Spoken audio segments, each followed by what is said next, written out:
Good evening. Welcome to the Big Story. I'm Regina Lay. I'm Gretchen Ho. And I'm Shawn Yao. Tonight's Big Stories. U.S. Secretary of State Marco Rubio assures the Philippines that Washington's commitment to the Philippines remains ironclad. China responds angrily, saying the U.S. has no right to intervene in South China Sea issues. Defense Secretary Geopolitical and new U.S. National Security Advisor Mike Waltz meet at the White House to talk about ramping up security ties just 2 days after President Donald Trump is sworn into office. And after more than a year in Houthi captivity, 17 Filipino seafarers are free at last and will be back home tonight.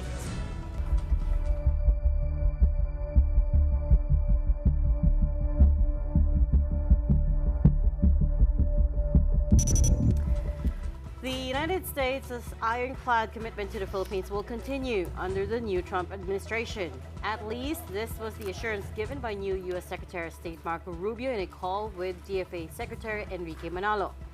This is the first time the two top diplomats are speaking since Rubio took office.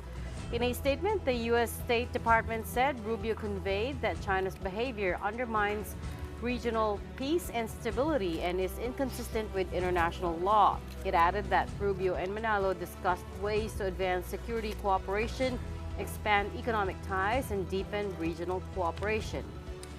In a post on X, formerly Twitter, Manalo said the DFA looks forward to working with Rubio in addressing challenges and sustaining momentum in the Philippine-U.S. relations.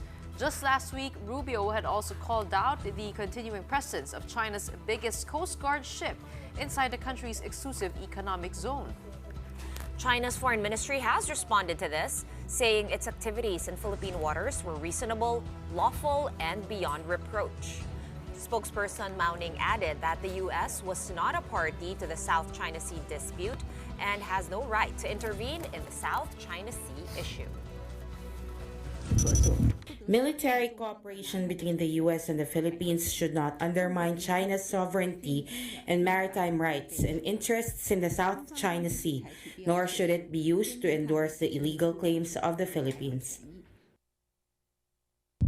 Actually, we weren't able to cut that soundbite in full, but the rest of her answer was actually quite long. And she goes on to say, and I quote verbatim, the United States is not a party to the South China Sea issue and therefore has no right to intervene in the matter, which is something that they've said. I was going to say that they've been very consistent with the messaging. Right. For many years now. But this brings us back to the question of what is that relationship going to look like, the U.S. and China, right? We are 2 days into the new Trump administration, and already there's some tip for tat. Well, it's quite a powerful conjecture that after the Quad meeting with India, Australia, U.S., and Japan, here goes the call with the Philippines, affirming the ironclad commitment to our country and also the continuing support of the United States. I mean, also we have Defense Secretary Geopolitical meeting Mike Waltz in the United States. But so that's the thing. I mean, 2 days in, and these are the things that are being addressed. That's the message. That is the message. The timing is everything. That countering Beijing will be a top priority for this administration. Right. Day one, they met with the Quad officials, you're right, talking about security in the Indo-Pacific. And day two, he's speaking to Secretary Manalo, saying that, yes, the U.S. affirms the ironclad commitment to you. And again, underscores the fact that the policy around a free and open Indo-Pacific was actually first that term was Trump 1.0. That's right. That whole policy was first brought about, was first coined during the first Trump administration. So that's something that they keep underscoring. So I guess we have that our answer, right? Yeah. We can hold on to that. I wonder though if we will see the Marco Rubio here in the Philippines. He has been here. He was here before, right? Yes. If I recall correctly, in this new administration, right? It before, when he was a senator, message. Right. And also, conversely, whether President Marcos will be invited to the White House again at some point, right? Because when President Marcos won, actually, former President Joe Biden called him within a few days and was the first foreign leader to call Marcos and invite him to the White House. The question now is whether he's going to get that same Because Trump and Duterte, courtesy. if you're going to compare it like this, I mean, Trump and Duterte, they were good, right? They were kind of, I don't know, they were friends. They got on fine. Yeah. So they would call each other to congratulate each other because Duterte won first because our elections were earlier. Remember, Trump got into a lot of trouble for calling Duterte, what was that? A great man or something like that. Yeah. He was asked about the meeting with Duterte by American reporters, and he said, "Oh, you know, it was good. He's a great man," or something to that. But then again, Trump also calls like Kim Jong Un really exactly. great and a great friend. He has this penchant for authoritarian. Well, there's a lot on President Trump's plate.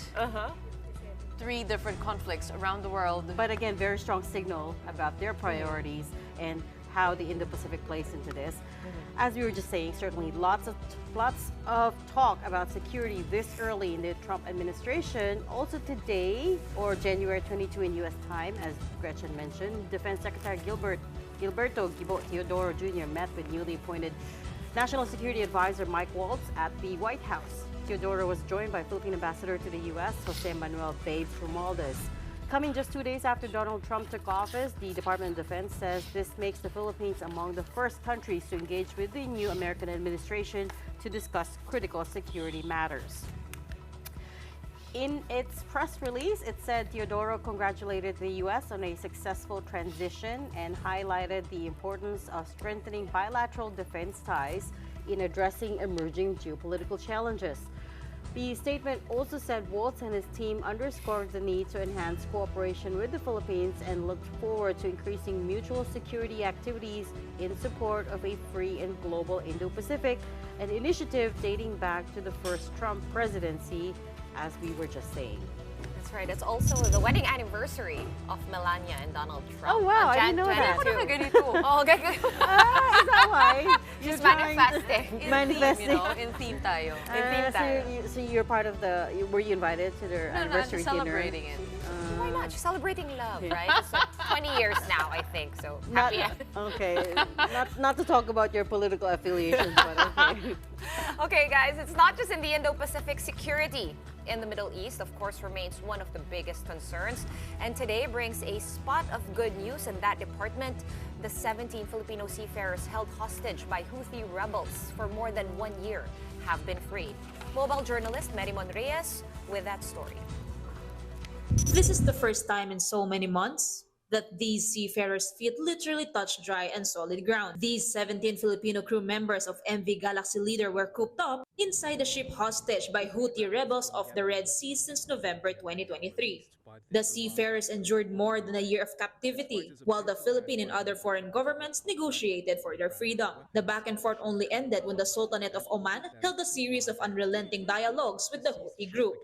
And the temporary truce between Hamas and Israel was key in the release. We have to thank also countries like the US, Egypt, Qatar, who were responsible for getting the Israeli and Hamas ceasefire deal together, no? President Bongbong Marcos thanked the Sultan of Oman, Haitham bin Tariq, for his government's successful mediation. Marcos also cited the hostage Pinoy seamen as inspiration and reason for his signing Republic Act 1 2021, otherwise known as the Magna Carta of Filipino seafarers. The law aims to protect the rights and overall welfare of seafarers while promoting full employment and equal opportunities for them in the maritime industry. Anytime tonight, these 17 seafarers will arrive in Manila from Oman and will immediately undergo psychosocial intervention. They're traumatized, but I'm sure home is a great medicine. Pag nakauwi na sila. Walang injured if you mean that. No? They were treated well. Tumaba nga yung iba sa kanila. So at least that, alam natin, no? There are hard lessons learned from the ordeal of the freed seafarers. An earlier warning from the Department of Migrant Workers comes to light. Ship owners should note safe routes and avoid the Red Sea and the Gulf of Aden because of rebel hijacking incidents there. The DMW has also reiterated to workers at sea that they have the right to say no to traveling in warlike or conflict zones. Seafarers opting out of dangerous assignments can always go back to the Philippines free of charge and will be entitled to 2 months' worth of salary. Mobile journalist Merimon Reyes, we are One News. Well, Secretary Teodoro is not the only cabinet member overseas. Finance Secretary Ralph Recto is in Davos, Switzerland for the annual World Economic Forum, together with House Speaker Martin Romualdez. Recto is head of the Philippine delegation this year and was also joined by Trade Secretary Cristina Roque and Philippine representative to the WTO, Manuel Antonio Tihanki. They held a Philippine breakfast interaction with foreign investors, with Recto urging them to choose the Philippines and saying he will ensure their success through the recently enacted Create More Act. Create More aims to improve ease of doing business and expand tax incentives. Some of the officials who attended the breakfast were from companies like SEB, a Nordic financial services group, Grab, Lippo Group of Indonesia, and AMTD. While in Davos, Recto also met with the co-founder and CEO of Coinbase, Brian Armstrong. Coinbase is one of the largest cryptocurrency companies in the world. The finance department said Coinbase initiated the meeting and conveyed its strong interest in expanding here in the Philippines. And finally, Recto also met with chairman of Revolut, Martin Gilbert. Revolut is a global fintech leader and has digital banking operations in the UK and Europe, boasting some 50 million customers worldwide. DOF said Revolut likewise expressed strong interest to enter the Philippines. All right, bringing it back home to the Philippines, where Senator Amy Marcos has broken her silence over issues surrounding the 2025 budget, saying she did not sign the BICAM report because she was afraid. Yes. Talaga, yun ang dahilan kung bakit umalma nga ako at tuluyang hindi ako pumirma. Kasi natatakot ako sa mga blanco-blanco at kulang-kulang na mga datos. Kabataan Party List Representative Raul Manuel urged fellow congressmen in the BICAM to speak out on the issue. After thorough review, Manuel identified 14 blanks in the ratified copy of the BICAM report. 8 blanks were found under the Department of Agriculture and the Office of the Secretary. 2 blanks were from the Bureau of Fisheries and Aquatic Resources, or BFAR, 1 from the PCA, the Philippine Coconut Authority, and 1 from the National Irrigation Administration. 2 more blanks were under unprogrammed appropriations. Disappointing to know na totoo na yung BICAM report na nakarating sa mga mambabatas na niratify ng House at ng Senate ay may mga blank. Senate President Chis Escudero took issue with Davos City Representative Isidro Ungab, who raised concerns about the blanks in the bicameral committee report. Ang hindi ko maintindihan sa nagrereklamo, dati siyang naging APRO chairman, alam niya ang patakaran. Pero ito ang alam ko, wala pang dineklarang unconstitutional na bicameral conference committee report. Ang tanong, yung GAA ba, yung General Appropriations Act ba, yung enrolled bill ba, may blanco ba? Hindi tama na mag-akusang may blank check na binigay ang Kongreso. Mali yun. Kasinungalingan yun at hindi totoo yun. At kung blanco man yung nasa GAA, hindi pwedeng i-release ng DBM yun. Hindi pwedeng i-release ng National Treasury yun. Well, quick break now, but up next, an underwater drone was reportedly spotted in Bohol, adding to several already discovered by the armed forces. We'll be speaking with Rear Admiral Roy Vincent Trinidad of the Philippine Navy to clarify that. When the big story returns, keep it here.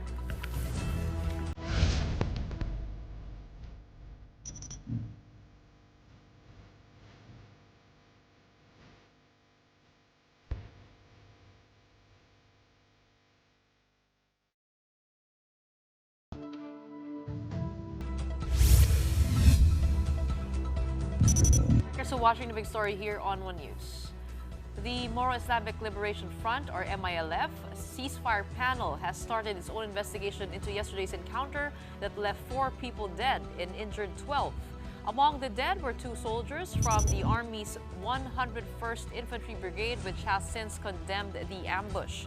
According to the MILF Ad Hoc Joint Action Group, there was no coordination with their group about the arrival of the United Nations Development Program members and their military escorts. Clips and photos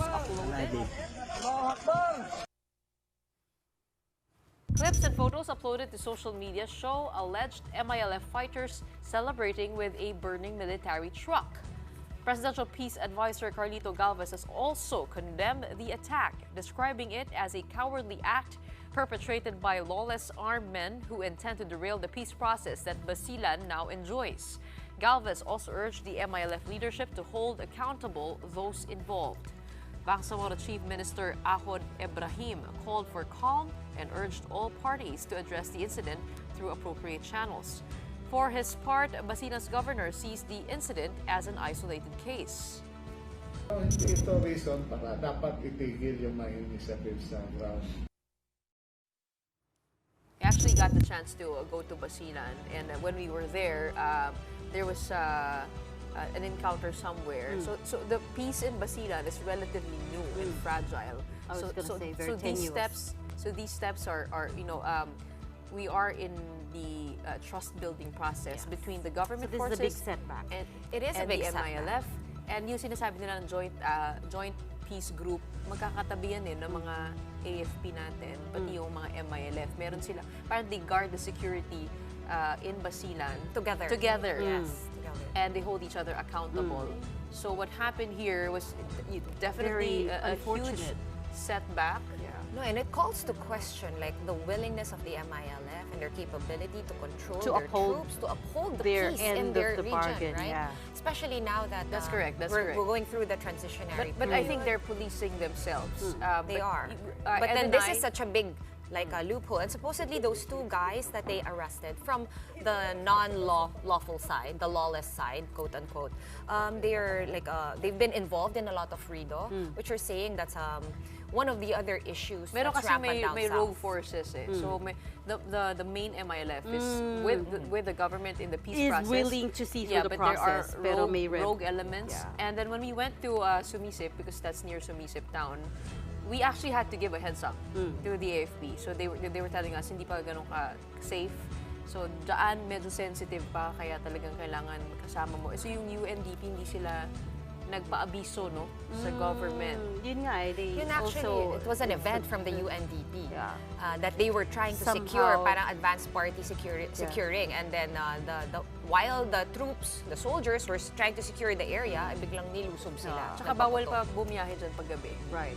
So Maybe it's somebody that dropped the fragile. ball in terms of the logistics Correct. as well.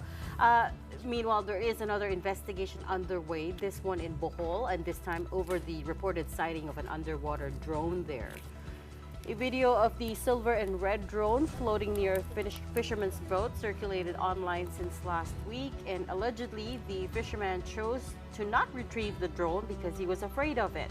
The AFP is appealing to the person who discovered the device to immediately coordinate with them so they can retrieve it and ensure proper handling and inspection. Let's get more details now on this from we have with us tonight Rear Admiral Roy Vincent Trinidad, Philippine Navy spokesperson for the West Philippine Sea, and he joins us on the line. Good evening, Rear Admiral. Can you hear me? Rear Admiral Roy Trinidad, can you hear me okay?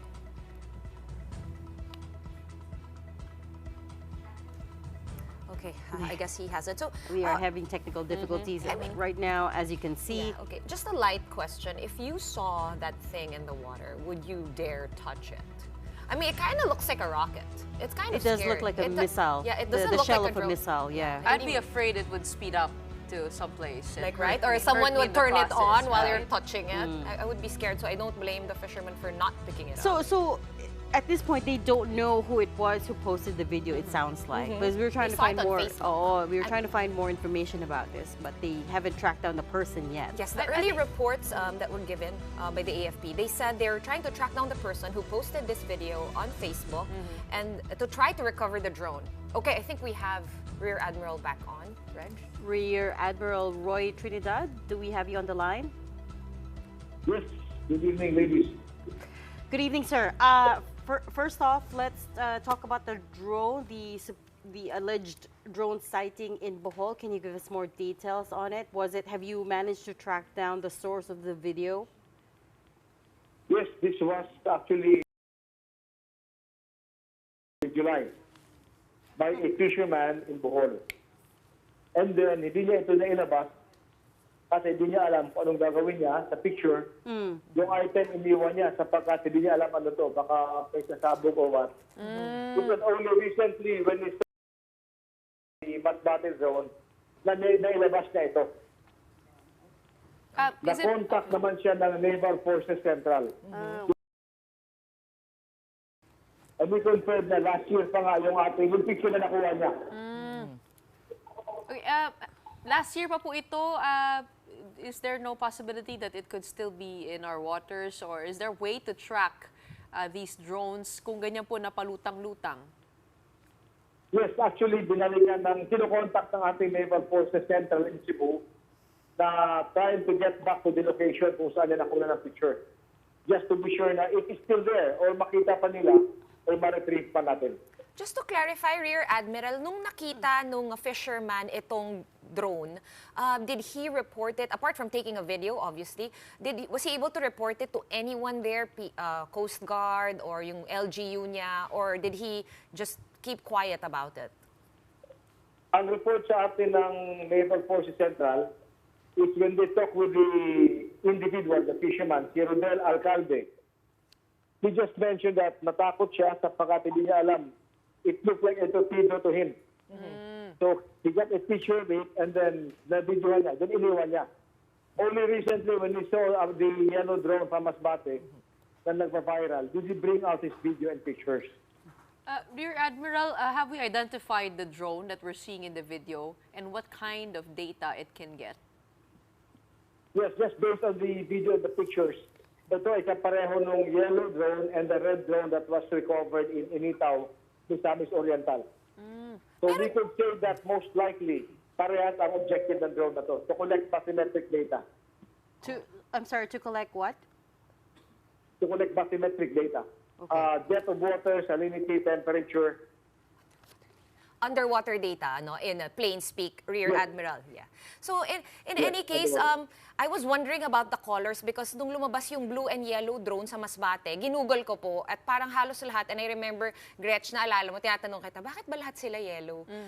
And then, Baka kasi baka kita-kita. makikita underwater. Pero marami pa palang kulay. Yun nga, meron palang itong kulay na medyo gray and red.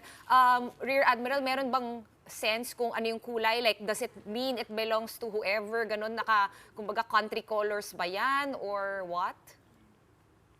As of now, we have not established any correlation with the color, pattern, and the use of the glider drone.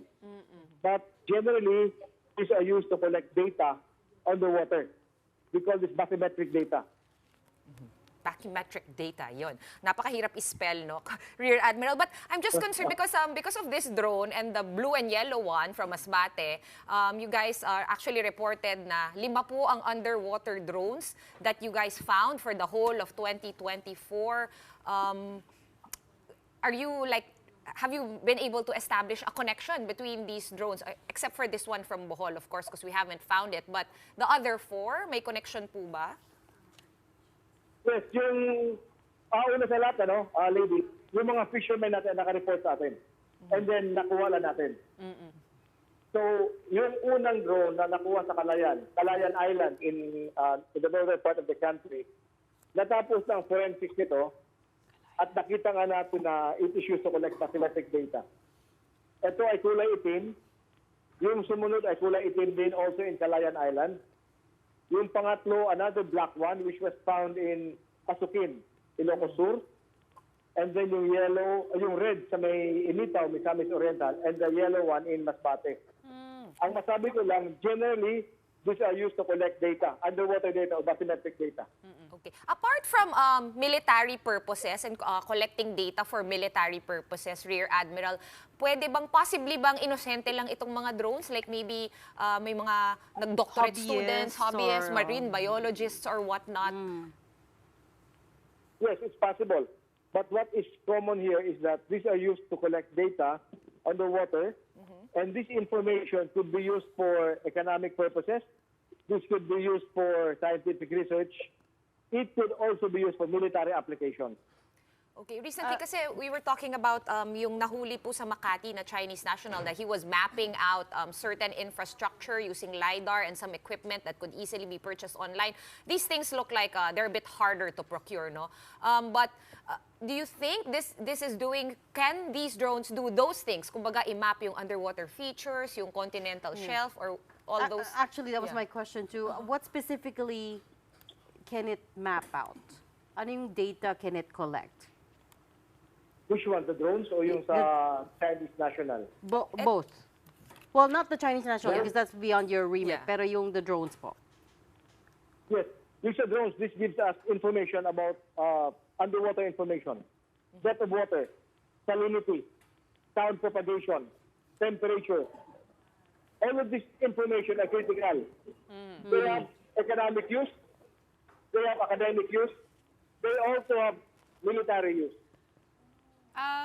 Ito po ay yung pinaka-late po na ito pong nakita po sa Bohol. Pag titignan niyo po yung mapa natin, ang Bohol ay nasa may dulo ng Visayas before Mindanao. Technically, these Yes. are internal waters. Ito po mga underwater drones ay nasa internal waters. Itong 5 po na nakita po ninyo. What is common among the 5? Among the 6, isama ko na yung sa Bohol. Except for the one found in Pasukin, yung 2 sa Calayan, yung isa sa Masbate, isa sa Initaw, isa sa Bohol. All of these are along our choke points or international sea lanes. Oh, that's very So when interesting. you say Calayan Island, Norte, you're looking at Balintang or Basi Channel, Northern Passage yan. Yung Masbate, that is just west of San Bernardino Strait. Yung sa Bohol and sa Initaw, Misamis Oriental, which is west of Surigao Strait. Yes. So lahat ito ay mga choke points or mga dinadaanan. Critical areas to. Kumbaga kung sa lupa ito, which are mobility corridors. And if these would be compromised, then it would restrict our movement going outward. Is that correct? Not really compromised. If anybody would need data on the underwater environment, if they have plans of passing there beneath the surface. You're talking like if there was, for example, a submarine, yun yung mga data na kailangan niya, the bathymetric data, para alam niya saan siya dadaan.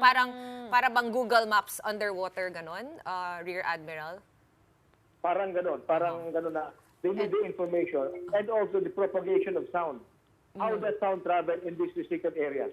How sound travels. Yeah. Because it could also be used as a weapon. Remember in Sandy Cay, merong mga sonar sonar equipment. Na ginawa para mabingi yung mga nagsasurvey dun sa ilalim.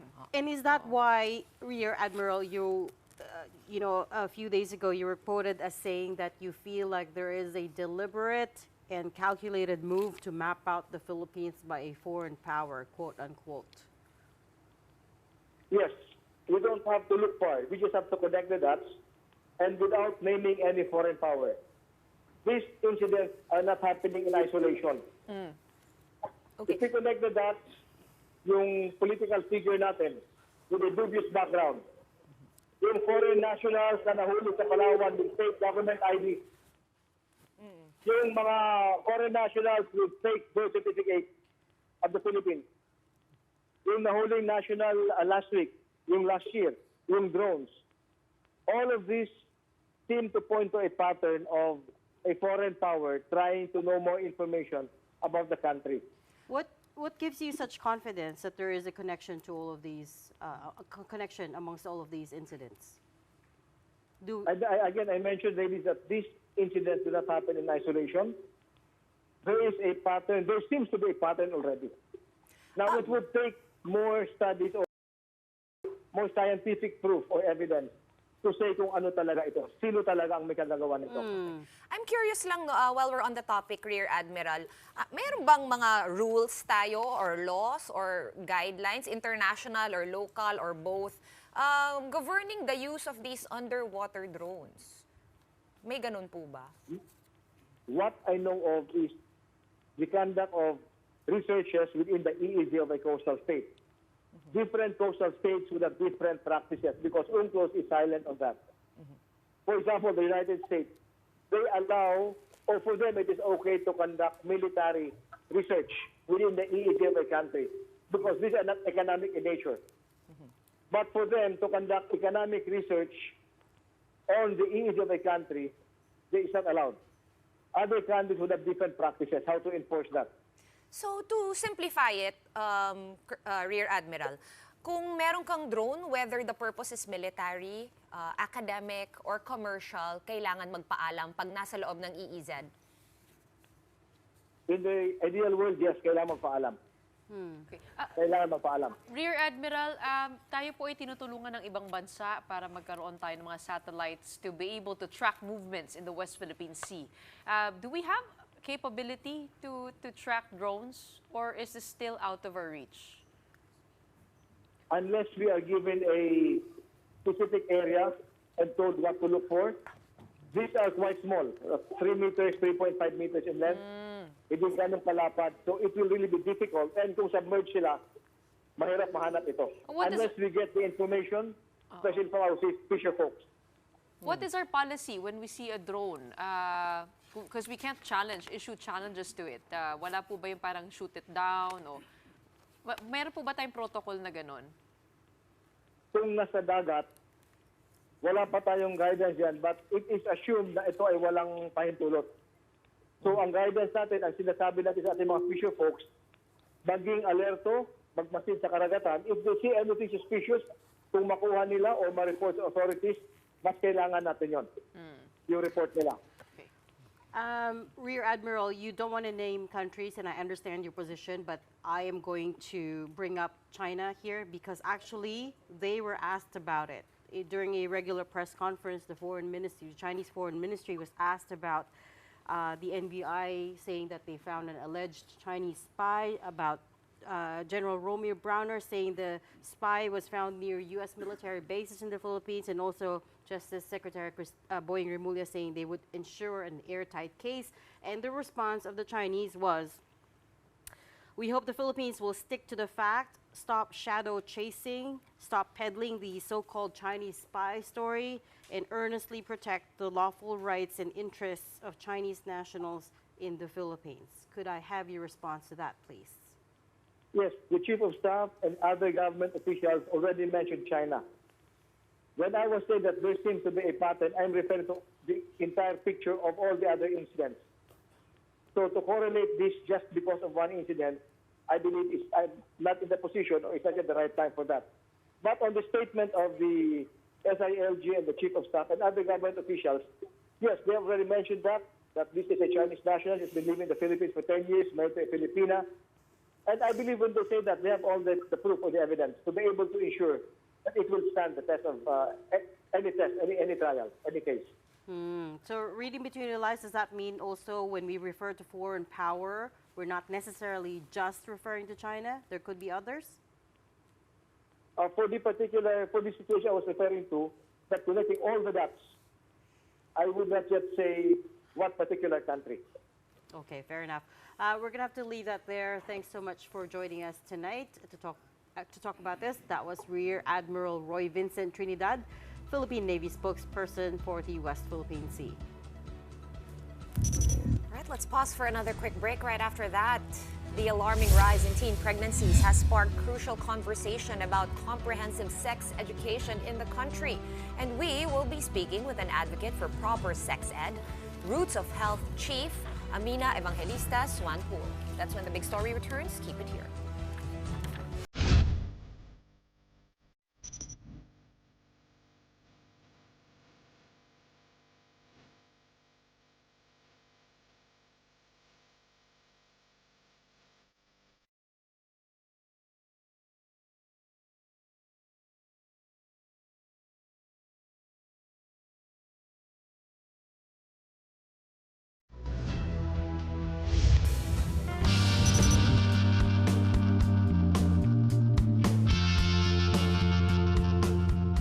The Asian Tour Philippine Open 2025 is about to kick off with 144 participants vying for the coveted trophy. As mentioned, the Asian Tour Philippine Open kicks off with 144 participants. Several of those are our very own Filipino golf. They shared their thoughts on the 10-year hiatus and having it back in home turf. My experience has been amazing.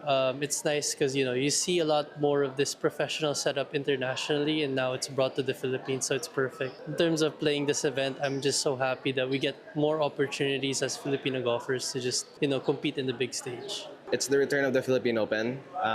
This is a very special event, not only for me, but for all the other Filipino golfers. You know, it's a very prestigious event. I'm really happy it's back on the Asian Tour after 10 years. It's really important because I don't think we had an international tournament for the past maybe 4 years. So it's good for an international tournament to finally come back here. So I'm excited to finally play at home and compete against the guys abroad. It's very good that the Asian Tour came back after all this time. We don't have that much events here. It would be nice if there were more, but the Philippine Open being back since 2017, if I'm not mistaken, it's really a pleasure and an honor to play, especially against these Asian Tour guys. It's a good way to test our mettle, see where our skills stand, and it's a pleasure playing with these guys also, Asian Tour players. My experience for this week, I'm really having fun. I'm having a really great time. I'm thankful for NGAP and Philippine Open for inviting me this week. Not taking it for granted and just trying to soak it all in and learn from the best. Just like what our Pinoy athletes shared, having the Asian Tour kick off in the Philippines not only challenges each one of them, but gives our golfers the opportunity to learn from the best.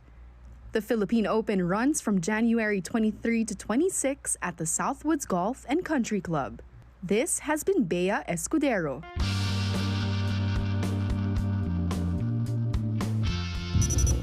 And you're still watching The Big Story here on One News.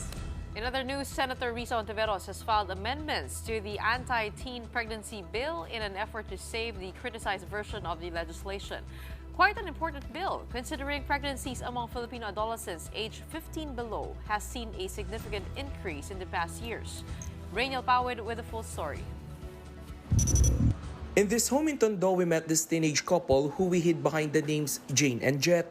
They've been together for 3 years. Last year, Jane got pregnant. She was only 14 then, and Jet, a year younger. Both had to stop going to school. And now, instead of books and homework, Jane and Jet spend their days taking care of a 4-month-old baby. Jet admits to have attended sexuality education classes when they were still in school, but the classes were lacking. Aware po naman po. Pinagsasabihan po ako lagi ng kaibigan ko. Kaso di po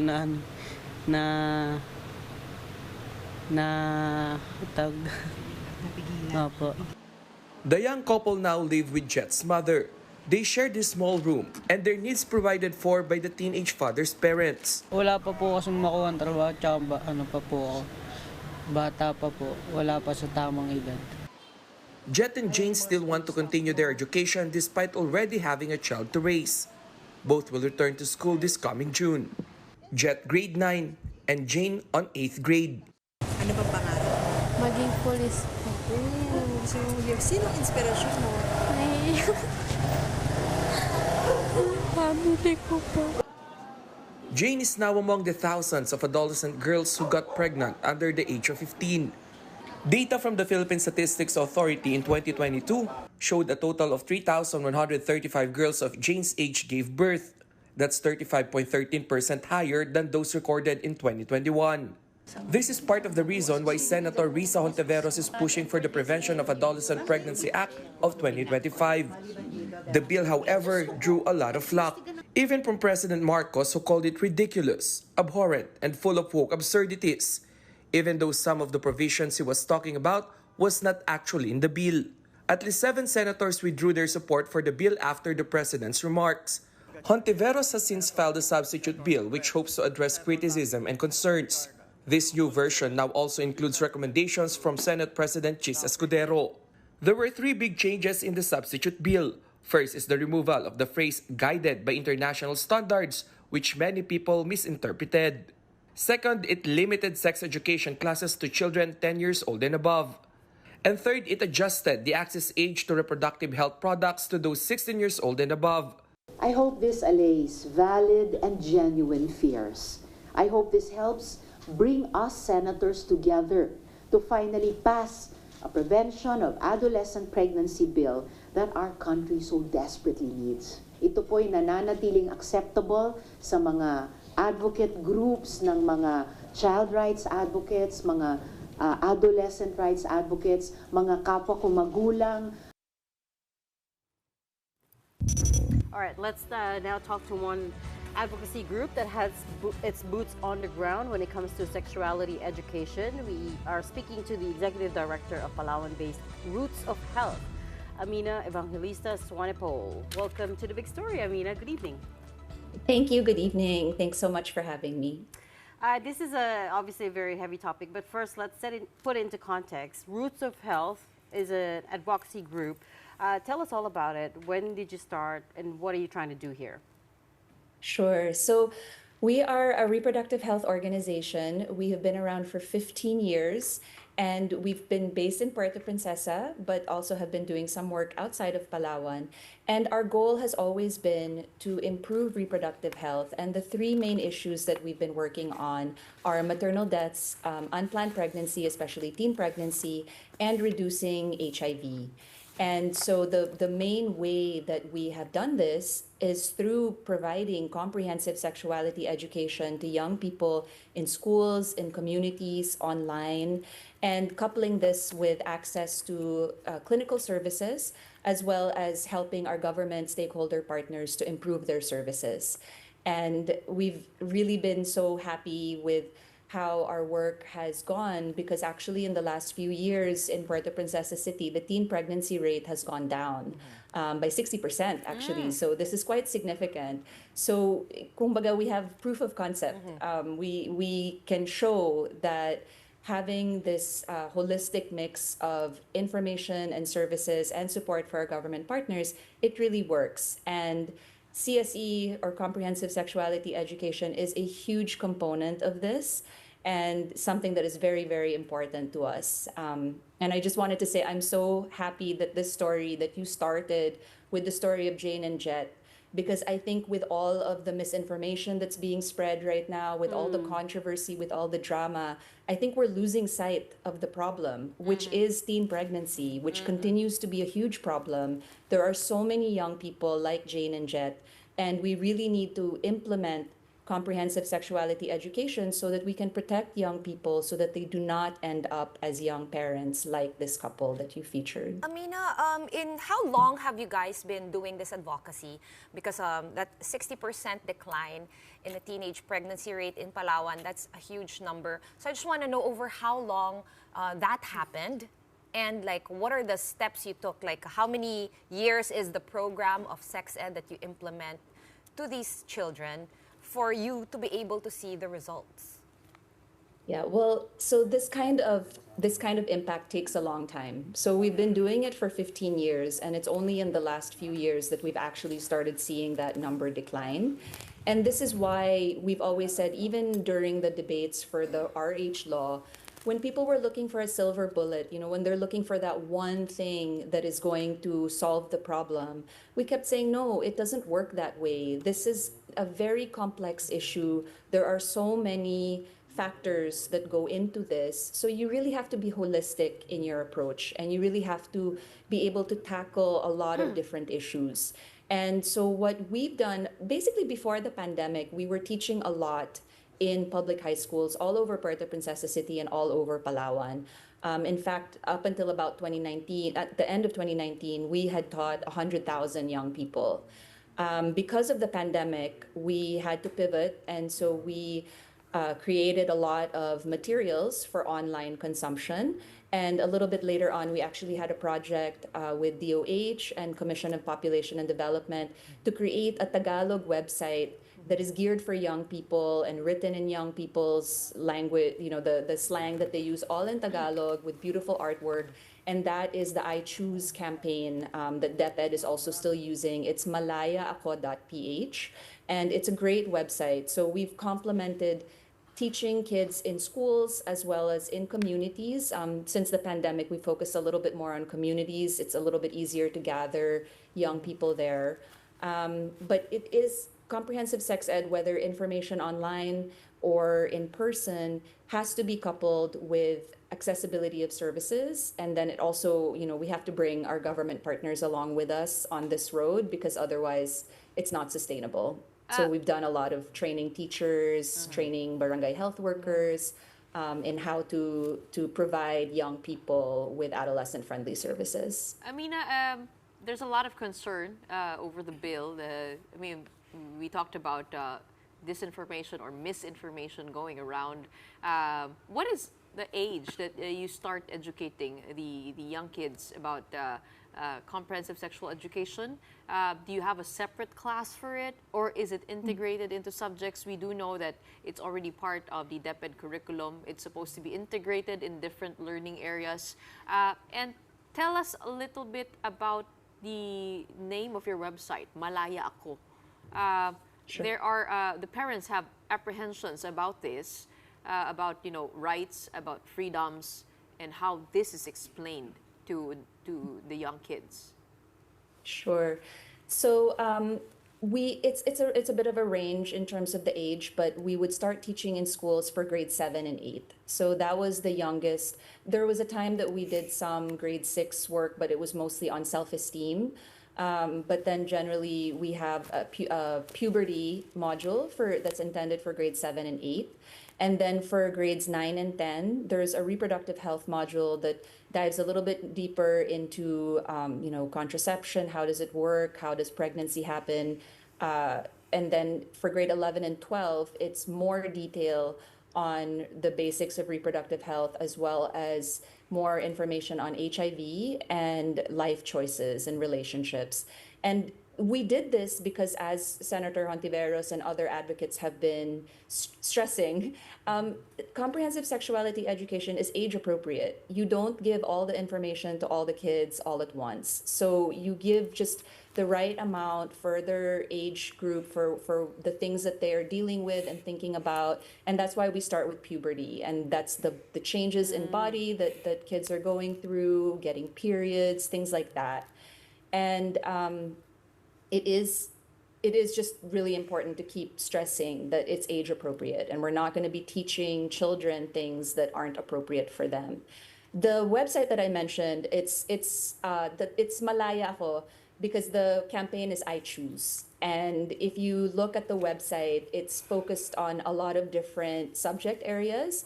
And so there is stuff about growing up, and so that's puberty. There's stuff about reproductive health, pregnancy, HIV, but then there's also a big component about mental health, about friendships, about how to navigate those things.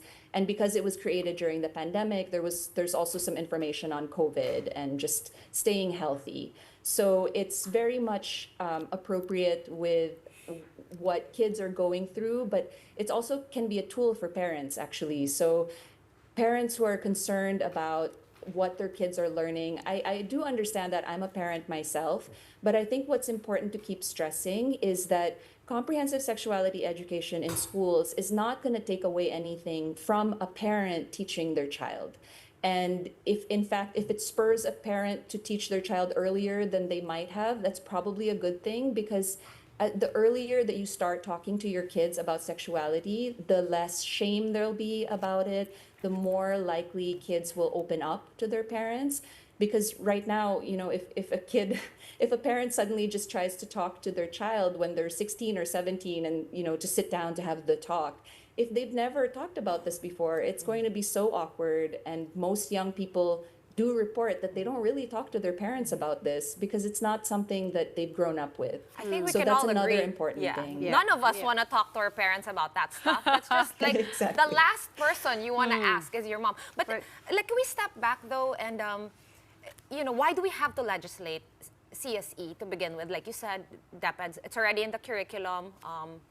Public schools, private schools. How important is a law on CSE, or comprehensive sex ed, really? And do we really need this? Sure. Well, because of the RH bill, we've already had comprehensive sexuality education in the law, and it was deemed constitutional by the Supreme Court. But the problem is that implementation has been really spotty. So in some places, it has maybe been implemented very well. In other places, maybe half-heartedly. In some others, not at all.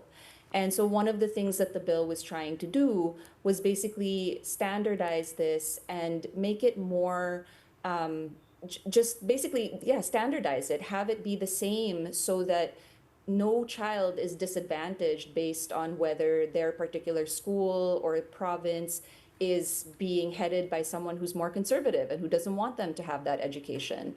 It calls for both private and public schools to implement this. I know that this there is some overlap in terms of what was already there, but this new bill was trying to basically strengthen the areas that were basically gaps in the reproductive health law. So hopefully this will eventually pass, especially when people realize that they're really getting upset over things that don't even exist in the bill. But there is already a provision for comprehensive sex ed, and it is a step in the wrong direction if we're now trying to remove this completely, because as we've said, this teen pregnancy continues to be a problem, and the longer that there's these issues and some kids are not getting it, the more at risk they will be. And it is important, the government is a duty bearer for this, because not all children can get this from their parents. So we can't say leave it to the parents, because what about the kids who are in abusive households, or in households where the parents are absent, or even just a very loving household, but one in which the parent doesn't know about this or doesn't feel comfortable? If they don't get that information, then they are at risk for having an unplanned pregnancy. Right, so the bill really is about ensuring access to knowledge for all, not just the ones, who are lucky enough to be in regions where sexuality education is good. But also, what did you make of the fact that one of the more contentious wordings turned out to be based on international standards, which a lot of people got up in arms about? From what you've seen, does that have any basis at all? No, not at all. International law is not something that this isn't even a law, right? This is a guideline, but anything with the UN agencies and things, they're just suggestions. The Philippines is a sovereign nation. No other country or entity can force us to do something that we don't want. And Senator Ontiveros has even taken that out, and just because it's not actually that important to what the bill is trying to do.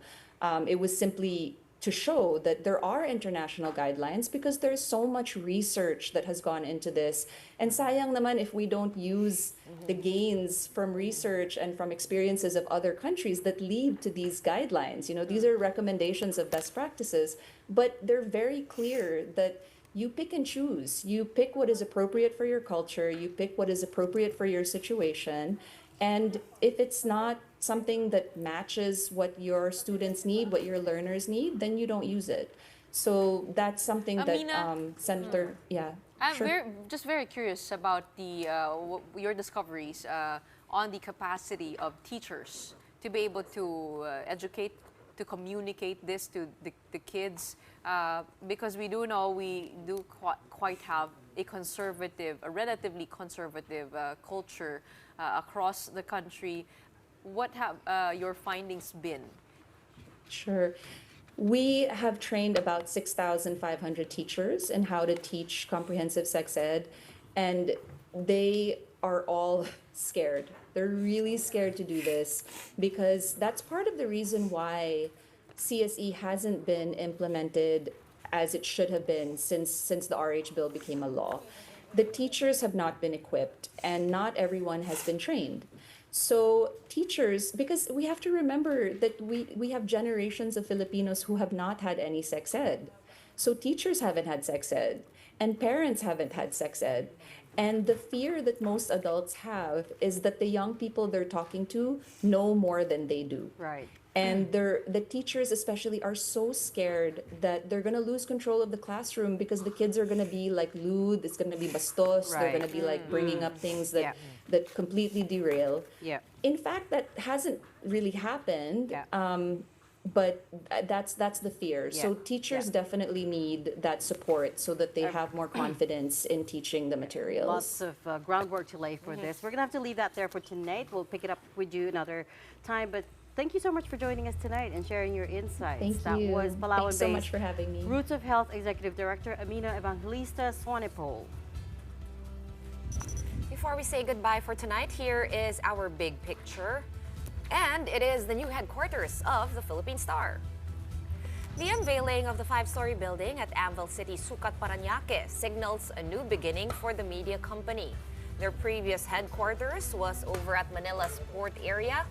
And this design group for the new building, composed of Zoe Lorenzo Amador, Nicolay Tuason C., and Cristina Banzon, used the Star's core values of truthful, credible, and fair journalism for the building's new look.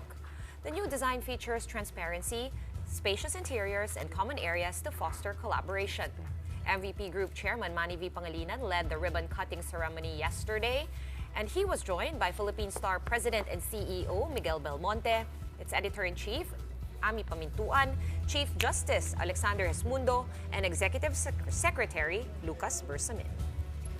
But a new chapter, a new dawn for the Philippine Star. We have navigated through pivotal moments in our nation's history, unwavering commitment to truth, excellence, and service to the Filipino people. Congratulations, and they've done very well through the many years that we've invested in this broadsheet. Even during the pandemic, Star produced profits during those years, and last year was one of the highest profits ever registered. So it's a tribute to the management team and to the people of the Star for doing so well. Beautiful new office for the Philippine Star, but we have clear run out of time. That's it for the big story tonight. We're One News, all sides, all the time. Thanks for tuning in. Have a good night.